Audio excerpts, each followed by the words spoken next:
సంవత్సరాల తరబడి ఎన్ని మందులు వాడినా మీ మోకాల నొప్పులు తగ్గట్లేదా? ప్రాణ పెయిన్ క్లినిక్ లో అత్యాధునిక చికిత్స.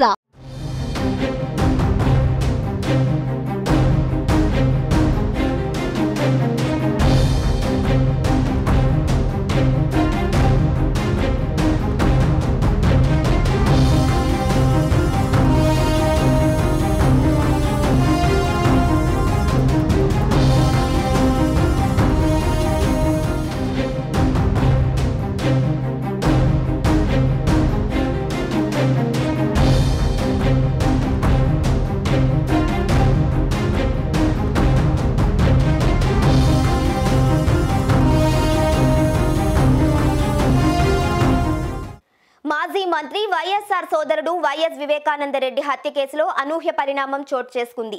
వివేకా కుమార్తె సునీత, ఆమె భర్త రాజశేఖర్ రెడ్డిలపై పులివెందుల పోలీస్ స్టేషన్లో కేసు నమోదైంది. పులివెందుల కోర్టు ఇచ్చిన ఆదేశాల మేరకు కేసు నమోదు చేశారు పోలీసులు. పులివెందుల కోర్టు ఆదేశాల మేరకు కృష్ణారెడ్డి ఇచ్చిన ఫిర్యాదు మేరకు సునీత, రాజశేఖర్ సిబిఐ ఎస్పీ రామ్ సింగ్ పైన ఐపీసీ 156, 352, 323, 330, 342, 348, 506 సెక్షన్ల కింద కేసు నమోదైంది. 2021 ఫిబ్రవరిలో వివేక పిఏ కృష్ణారెడ్డి పులివెందులో కోర్టులో పిటిషన్ వేశారు. 6 నిందితులపై చర్యలు తీసుకోవాలని గతంలో ఆయన పిటిషన్లో పేర్కొన్నారు. వివేక అల్లుడు రాజశేఖర్ రెడ్డి, నీరుగుట్టు ప్రసాద్, బీటెక్ రవితో పాటు మరో 3 క్రిమినల్ చర్యలు తీసుకోవాలని పిటిషన్లో పేర్కొన్నారు. వివేక హత్య కేసులో విచారణ సందర్భంగా సిబిఐ ఎస్పీ రామ్ సింగ్ తనను కడపలో తీవ్రంగా హింసించారని పిటిషన్లో వెల్లడించారు. తన కుమారులు ఎదురుగానే కర్రలతో చితకబాదారని పేర్కొన్నారు.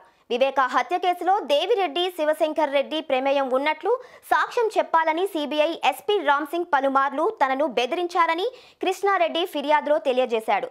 హైదరాబాద్లో సునీత ఇంటికి వెళ్లిన సందర్భంలో కూడా సునీత, ఆమె భర్త రాజశేఖర్ రెడ్డి తనను బెదిరించినట్లు పేర్కొన్నారు. సిబిఐ రామ్ సింగ్ చెప్పినట్లు సాక్ష్యం చెప్పాలని సునీత గట్టిగా మందలించినట్లు ఫిర్యాదులో వెల్లడించారు. ఇదే అంశంపై కడప ఎస్పీకి కూడా 2021లో ఫిర్యాదు చేశారు.